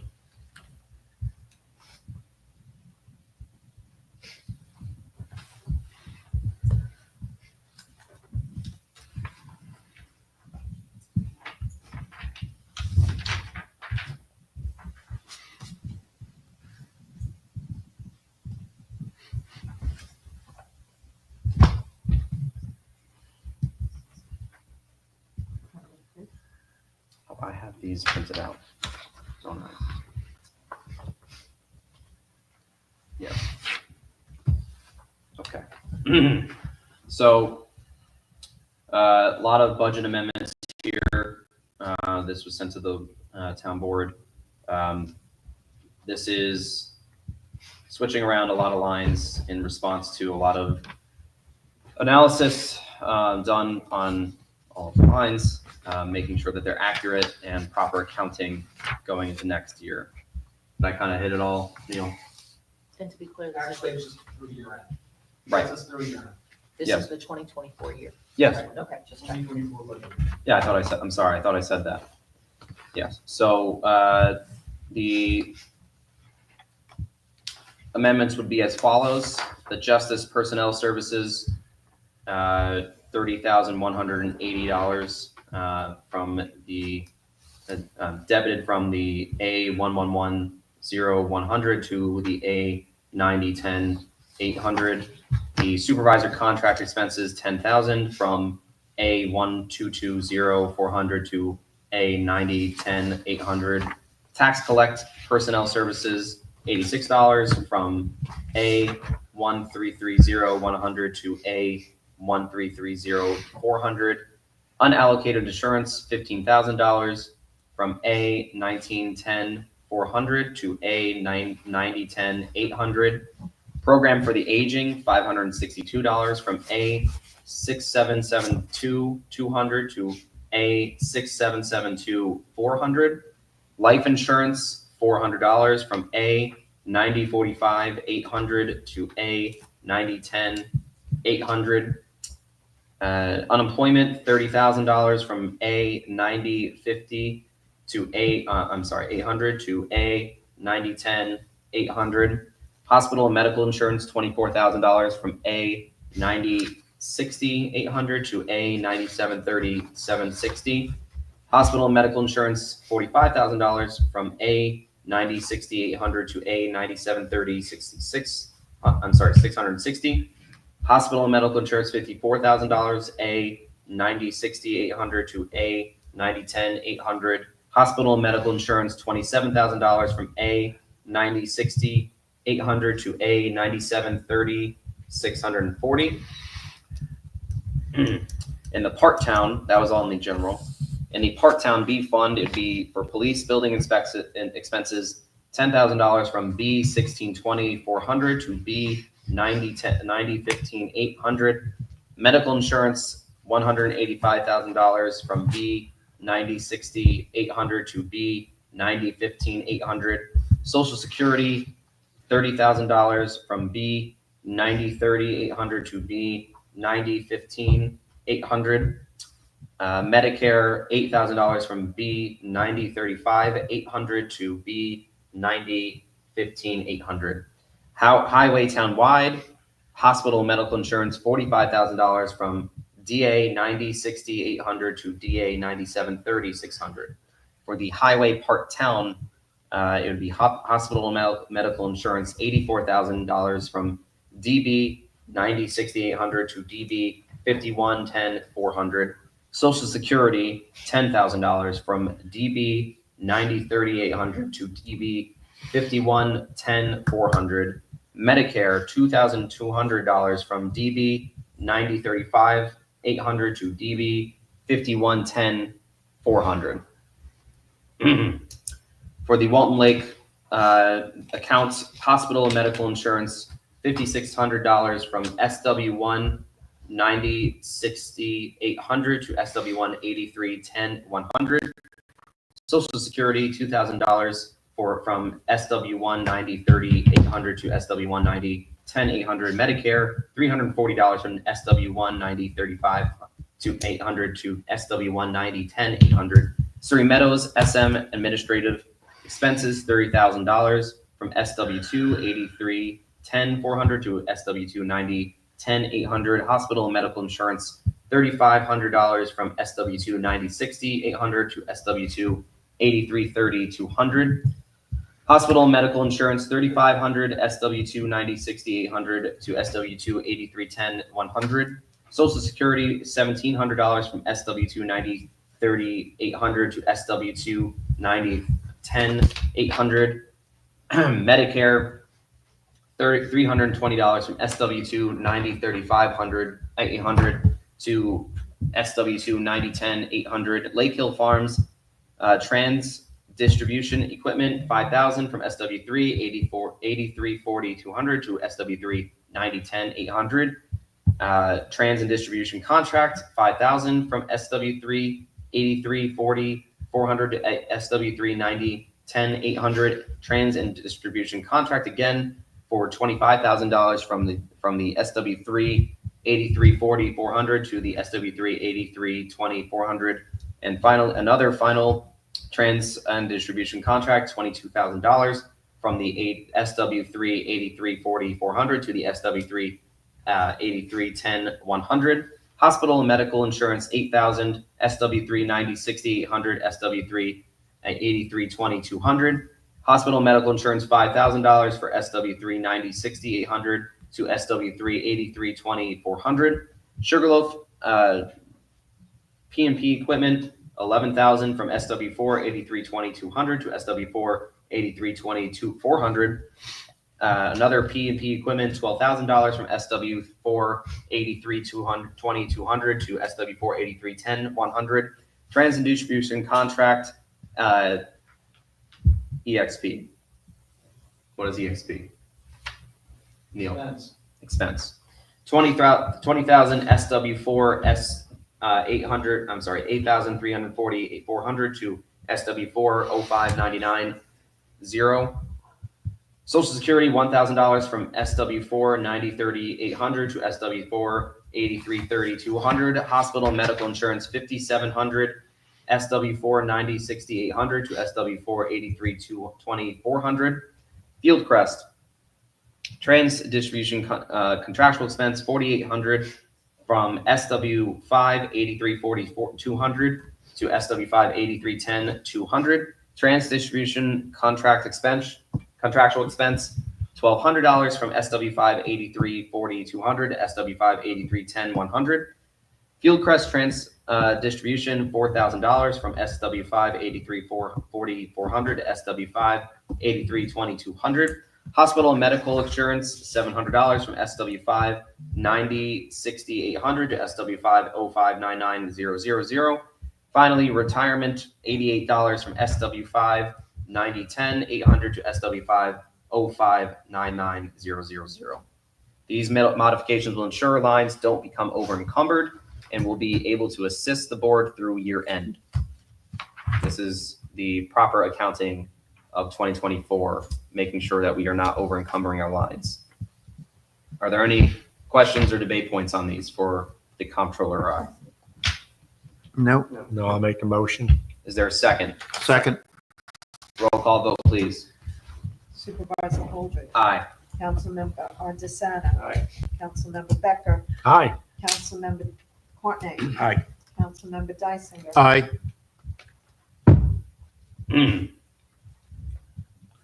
Resolution to re-levy unpaid false alarm accounts onto the 2025 town county tax roll in the amount of $2,000.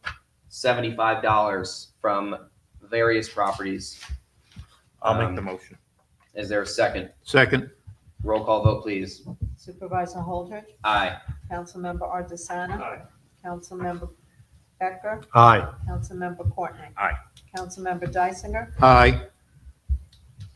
Passes unanimously. Resolution to cancel the November 27th town board meeting as it is the day before Thanksgiving.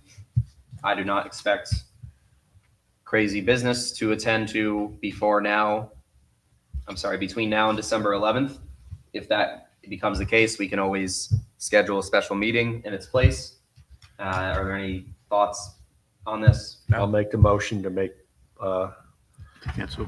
our clerk happy thank you, Tom. And your attorney. and the attorney. Second.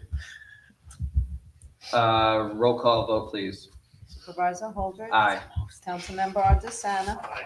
Councilmember Becker, Aye. Councilmember Courtney, Aye. Pass. Councilmember Dysinger. Aye. Passes unanimously. Quick at the switch there. Sorry. Request for the Performing Arts Center Pavilion fee waiver from Milani Hunter on behalf of the United Performing Arts. Everybody got an email about this. Native American Heritage Month event to be held on November 29th. Currently, there is no show on that day, so we would not be losing out on, potential income, and they will be paying the cleaning fee and providing insurance. I do have a comment on this. Sure. I know when I first came on the board back in 2019, there was basically nothing given away free at the Sugarloaf Performing Arts Center. Since then, it's become common practice. This year, we've probably given away more open spaces on this, at this plaque than we've ever done before. And I think I've reached a point of how many can we keep giving away? Because regardless of it, we're getting cleaning covered, but there's still expenses to that building. And with the expenses with that building and the loss of, the amount of money we have to put in the building that's not covered by the revenues, I'm just reaching that point of not allowing it to go out anymore for free. I understand that, this Performing Arts Center Advisory Board has it on their agenda to get us, like we spoke about the last meeting, a fee waiver policy moving forward. And it's going to be a dead zone too, where we were only going to allow so many free shows. And we haven't set that. We haven't talked much about it, and we haven't got that. So we have to say something at some point. We have to end this. I share Tom's I think we're all concerns. in agreement. Yeah, we're all in agreement on that. That their next meeting is the 26th. I told them that they need to have a policy, recommendation to me for December, so we can pass either then or at our reorg meeting in the beginning of 2025. So, this is no longer the case. But Okay.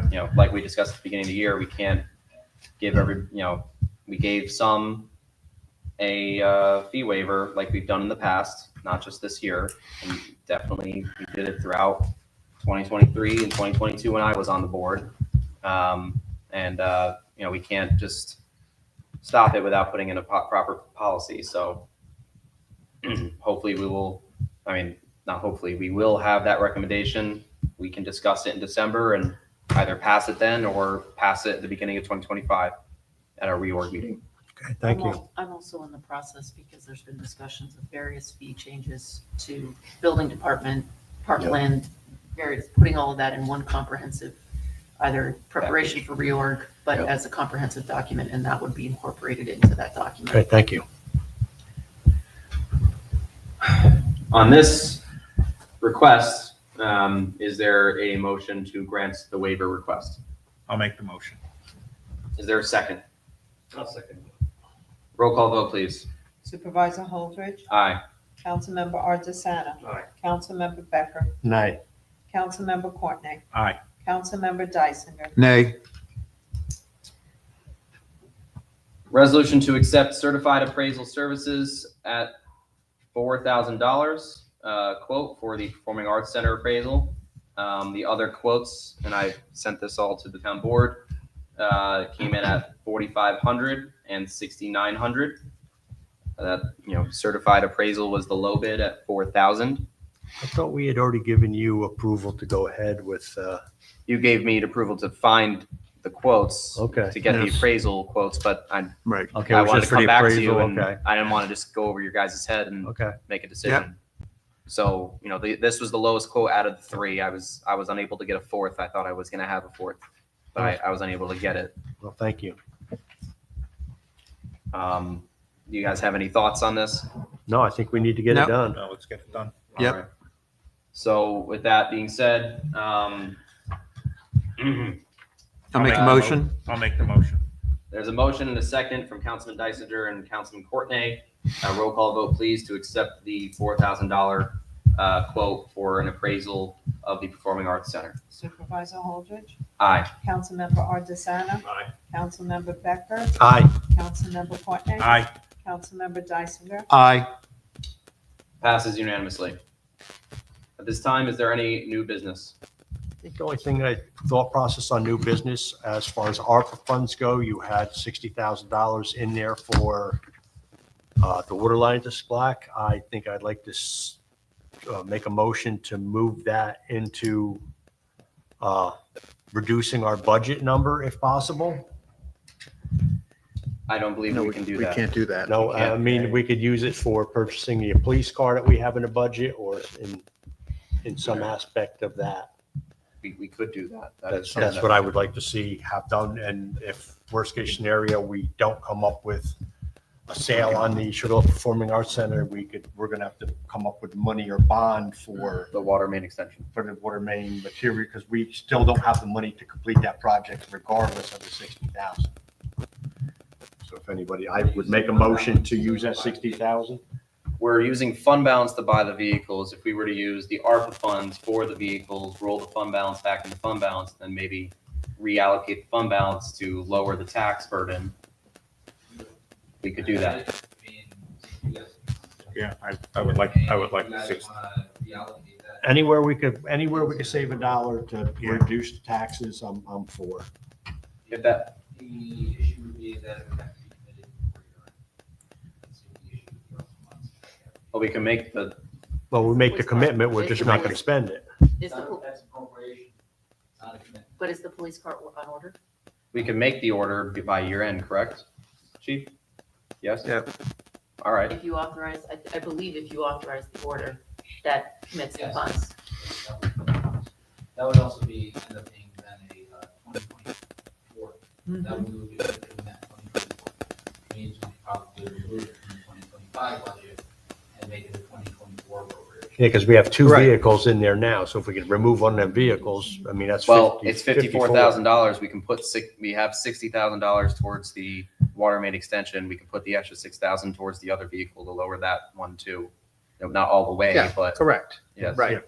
That's to, fine. to 48. Sounds a good plan. You guys would have to make a motion to do that, and then you'd have to make a motion to Amend. up the budget again, and then approve the budget again. Okay, fine. Once you do that. All right, let's, are we all in agreement right now on it? Yeah, I'm good with that. Yes. All right, is there a motion to unallocate the $60,000 of ARPA funds towards the water main extension for the Performing Arts Center? Yeah, that was for the materials, yep. Yes. I'll make that motion. I'll second. There's a motion and a second. A roll call vote, please. Supervisor Holdridge, Aye. Councilmember Ardisana, Aye. Councilmember Becker, Aye. Councilmember Courtney, Aye. Councilmember Dysinger, Aye. Passes unanimously. Is there a motion to reopen the 2025 budget? Motion. Is there a second? I'll second. All those in favor? Aye. Aye. Aye. So all you would be doing in this instance is you would be removing the vehicle from the 2024 budget, or 2025. budget, because you're now gonna move it into a 2024 appropriation. Also, we're gonna, okay, so So is there a motion to, As presented by the comptroller. yes, is there a motion to remove the vehicle, the police vehicle from the 2025 budget as presented by the comptroller? I'll make a motion. Second. A roll call vote, please. Supervisor Holdridge, Aye. Councilmember Ardisana, Aye. Councilmember Becker, Aye. Councilmember Courtney, Aye. Councilmember Dysinger, Aye. Passes unanimously. And now can we do another motion to allocate $6,000 of ARPA funds into the revenue line of the 2025 budget for the second police vehicle? I'll make the motion. Wouldn't he have to order that vehicle too, or? We can allocate it right now, then it will be Okay. obligated once he orders it. So Okay. yes, we can do that. Okay. I have a motion. Is there a second to my motion? I'll second it. There's a second by Councilman Ardisana. Roll call vote, please. Supervisor Holdridge. Aye. Councilmember Ardisana. Aye. Councilmember Becker. Aye. Councilmember Courtney. Aye. Councilmember Dysinger. Aye. Passes unanimously. And now finally, is there a motion to add $6,000 of fund balance? 60, No, 6. no. We're gonna, because Looking to do. we just allocated $6,000 of ARPA funds towards the second vehicle, right? But that was gonna be used The with, 2025 budget. Yes.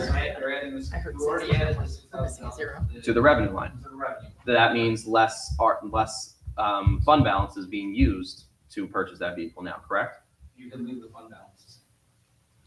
No, because now we just gained $6,000 back. You can leave the fund balance under the same, right? And now what you do is you approve the budget as meant. But why not put the $6,000 towards, It's already there. It's already there. You Yeah. you just put it there.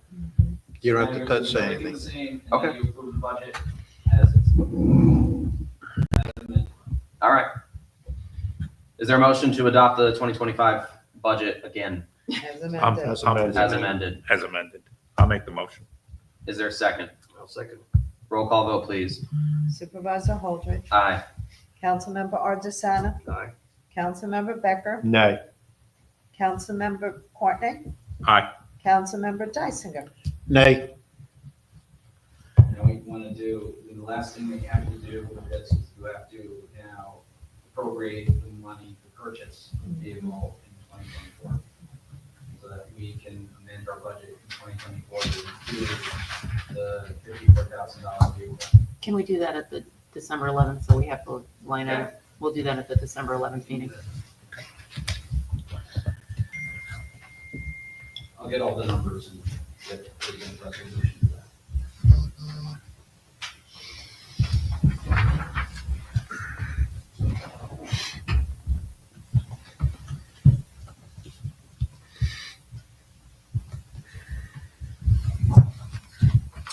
Is there any other new business at this time? No. No.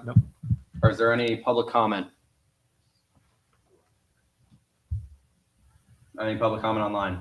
Oh, there's a lot. Janet McElroy, too much money, too many taxes all at once. Robert Valentine, why do you keep saying fund balance issue from last year? You were using large amounts of fund balance in your budget doing the exact same thing. Stop lying to the Chester taxpayers. Janet McElroy, yeah, why can't we wait? I believe these came in the EMS discussion time. Janet McElroy, is the town expected to make money on EMS services? Janet McElroy, we have to pay it, OMG. Janet McElroy, yes, seniors on fixed income. Robert Valentine, great job, Brandon, $910,000 for the same service Chester was paying zero for. Should not have attacked Empress in 2022 and caused the problem. Janet McElroy, we are not a city like Middletown, Port Jervis, or Newburgh. Private will not save money. John McElroy, we are more like Harriman or Monroe or Warwick than we are like Middletown. Robert Valentine, attorney-client privilege for just a supervisor and attorney. That is not right, and I don't believe legal. Robert Valentine, no, a supervisor of a town cannot simply claim attorney-client privilege with themselves and the town attorney alone. The privilege belongs to the municipality as a whole, meaning the client is the governing body, like the town council, not an individual supervisor. And any communication to be privileged must be made with the intent to seek legal advice on behalf of the entire entity. Lydia Quadro, hire an existing EMS service that is dedicated to Chester now. You could not risk people's safety while you create a town-owned EMS. Town should not rush to create your own EMS service. It would take time to create the town-run EMS, and you would need an existing EMS service providing service in conjunction with the creation of a town EMS. Janet McElroy, I think the residents have a right to speak out against having our taxes raised way over the cap. Janet McElroy, we have a service now. John McElroy, is 910 the actual number? Janet McElroy, this is why the government should stay out of healthcare. John McElroy, so you have a contract from Empress. Janet McElroy, not the majority, will do more research. Robert Valentine, a Chester Run ambulance will cost way over 1.2 million and will increase exponentially as a town-run entity. Janet McElroy, we don't have zero. Weren't you talking about 2 rigs and I heard 16 employees? Is that true? You are killing us. Robert Valentine, thankfully Councilman Becker and Dysinger are a voice of reason. Janet McElroy, delusional. We don't even have fire suppression in the senior center. How many people have died because the ambulance didn't come? Just because you said it doesn't mean we agree. Is having a part-time officer going to cut down overtime? What about the library increase, the garbage increase, the fire increase, the sewer increase, the ambulance increase? Lydia Quadros, my friend waited 40 minutes for ambulance to arrive when she had a stroke. Response time is critical as it affects a life and death situation. We need a dedicated EMS service. Janet McElroy in this town, Lydia Quadros, yes. Wow, Robert Valentine, wow, Branson attacked the previous supervisor for the very same failure to produce the document. Janet McElroy, why do we have to change the billing and add more people? Yes, the electronic meters. John McElroy, January 1 works, best to have it set in December to stop at December 31st, 24. So now an appraisal to sell, this is Janet McElroy, so now an appraisal to sell, the residents voted for it. How can you appraise it without the people giving the okay? Robert Valentine, the board also spent taxpayer money to appraise vacant property on Ridge Road, another waste. And that's it for tonight. Thank you for your comments. Yes, indeed. All right. Is there anything else out here in the public? Seeing none? Just one thing. Hey, Roy, I never got a chance to call. I wanted to thank you for your help with the Halloween event. I know you guys last minute supplied the horse-drawn cart, so thank you. That was a hit. That was Yeah, that was. Thank you for doing that. All right. Is there a motion to adjourn? Motion? There's a second. I'll second. Roll. All those in favor? Aye. Aye. We're adjourned.